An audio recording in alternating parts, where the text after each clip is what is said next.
मी अनुपमा। आज मी तुम्हाला सोप्या पद्धतीने घरच्या साहित्यात आम्रखंड कसं बनवायचं हे तुम्हाला मी दाखवते। आता याच्याकरता लागणारं साहित्य आपण बघूया। हे आहे दही बांधून त्याचा घरी काढलेला चक्का, पिठी साखर, आंब्याचं मिक्सरमधून फिरवून घेतलेला रस, थोडा साखर घालून आपण जसं रोज जेवताना आमरस घेतो तसा हा आमरस आहे। मी हा हापूस आंब्याचा रस घेतलाय, म्हणजे मग त्याचा घट्ट रस येतो। हा मी मिक्सरमधून फिरवून घेतलाय म्हणजे त्याची कन्सिस्टन्सी एकदम स्मूथ होते। आता हा चक्का कसा बनवला हे मी तुम्हाला सांगते। मी चितळेचे असे 200 ग्रॅमचे 2 डबे घेतले आणि त्यातलं दही मी रुमाला घट्ट बांधून अडकवून ठेवलं।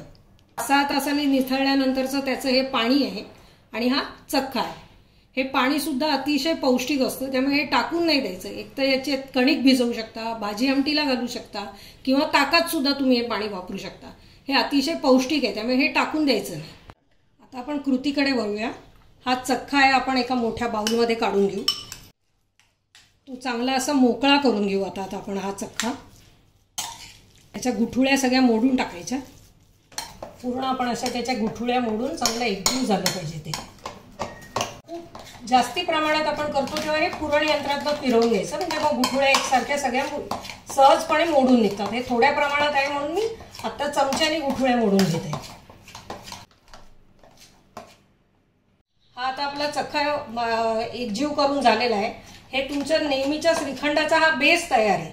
आपण साधं श्रीखंड जर करायचं असेल तर जेवढा आपण चक्का घेतला त्याच्या निम्मीच साखर आपण याच्यात मिक्स करतो आणि मग तुम्हाला पाहिजे तो फ्लेवर त्याच्यात ऍड करा। वेलची घाला, जायफळ घाला, केशर घाला, तुम्हाला पाहिजे तो कलर घाला किंवा फ्रेश फ्रूट्स घालून फ्रेश फ्रूट श्रीखंड पण बनवू शकता। आता सध्या आंब्याचा सीझन सुरू होतोय म्हणून मी आज तुम्हाला आम्रखंड करून दाखवणार आहे। त्यामुळे मी याच्यात आता घालणार आहे आंब्याचा रस। साखर आधी घालणार नाहीये, कारण आंब्याचा रस किती बसतो त्या प्रमाणात साखरेचं प्रमाण आपल्याला कमी जास्त करावं लागेल। याच्यात अगदी निम्मी साखर घातली तर हा खूप गोड होईल। आता मी याच्यात बसेल एवढा आमरस घालणार आहे। एकदम आमरस जर घातला तर ते पातळ होण्याची भीती आहे, त्यामुळे मी थोडा थोडा आमरस घालून हलवून बघणार आहे। माझ्या मते तरी 2-3 चमचे अजून आमरस बसेल, तो मी घालते। आणि विकतच्या आम्रखंडात कसं कलर इसेन्स वगैरे घातलेला असतो, हा आपला घरगुती एकदम प्युअर आम्रखंड आपलं तयार होईल। जरी कलर अगदी बाजारसारखा नाही आला तरी एकदम प्युअर आम्रखंड आपलं तयार होईल। हे तसं हे आम्रखंड अतिशय करायला सोपं आहे। फक्त काय चक्का बांधून ठेवण्याचा जो वेळ असतो तेवढाच काय तो वेळ आहे, त्यामध्ये फार अशी मेहनत काही नाही आहे। नो प्रिझर्वेटिव्ह, त्यामुळे अतिशय घरगुती आणि छान आम्रखंड आपल्याला पाहायला मिळेल। अंदाजाने साखर घातली आहे, त्याच्यानंतर ऍक्च्युअल आपण थोडं टेस्ट करून साखरेचं प्रमाण आपल्याला कमी जास्त ऍडजस्ट करावं लागेल। आंबा किती गोड आहे त्याप्रमाणे तेच आपल्याला चव घेऊन आधी बघावं लागेल की किती आम्रखंड कसं झालंय, बरोबर तो आपल्याला पाहिजे ती आम्रखंडाची टेस्ट आली आहे का नाही हे टेस्ट करून त्याप्रमाणे साखर परत घालायची की नाही ठरवावं लागेल। दही जर आंबट असेल तर साखर जास्ती लागते, नाहीतर याला साखर थोडी लागते, कारण आपण ऑलरेडी आमरस हा गोड असतो। आमरस करताना आपण त्यात थोडी साखर घातली आहे, त्यामुळे मी आता अगदी थोडीशीच पिठी साखर याच्यात ऍड केलेली आहे। आणि हे आता ऍक्च्युअल टेस्ट करून पाहायचं आणि आपल्याला पाहिजे ती गोडी आली असेल तर ठीक आहे, नाहीतर थोडीशी साखर आपण याच्यात वाढवायची।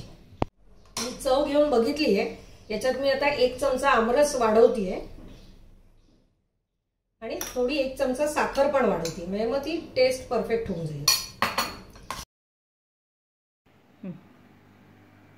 या आम्रखंडावर मी गार्निशिंग करता ताज्या आंब्याच्या फोडी घातलेल्या आहेत। हे आपलं पौष्टिक आम्रखंड घरी तयार केलेलं तयार आहे। तुम्हाला ही घरच्या घरी सोप्या पद्धतीने नो केमिकल्स, नो प्रिझर्वेटिव्ह आणि नो कलर्स अशी आम्रखंडाची रेसिपी आवडली असेल तर जरूर आपल्या फ्रेंड्स आणि फॅमिलीबरोबर शेअर करा आणि आमच्या चॅनलला नक्की सबस्क्राईब करा।